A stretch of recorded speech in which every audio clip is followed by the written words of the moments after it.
Alikabok na moong stator ang galing. Hindi kailangan nila magpalinis ng mga pang-stator nila after 3 months.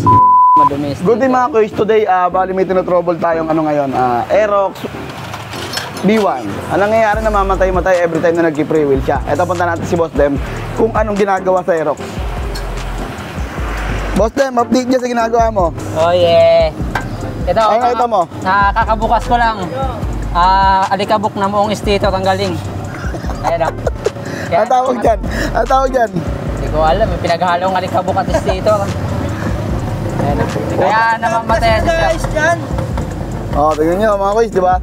Mas better talaga mga kuys na every 3 months or 5 months magpabukas kayo ng inyong mga stator.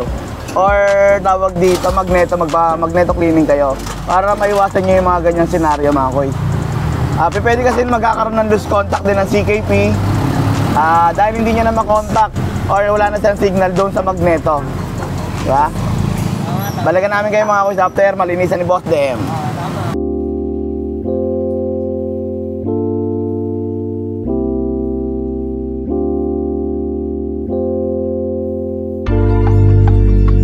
Bali, ay kinakabit na pala ni Boss Dem yung yung kayo nang ginagawa niyang stator na sobrang dumi. Tingnan natin mga kuys. Boss Dem, how are you? Okay na.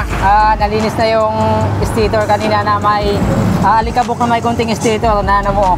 Yan. At nabapping ko na rin yung magneto niya. Nirepent na rin sabay itong shell. Uy, linis na Boss Dem Goods na yan. Ito kanina mga kuys, kala ko kanina putik na may konting stator. Mali pala. Stator pala to. Kala ko putik lang. Yan.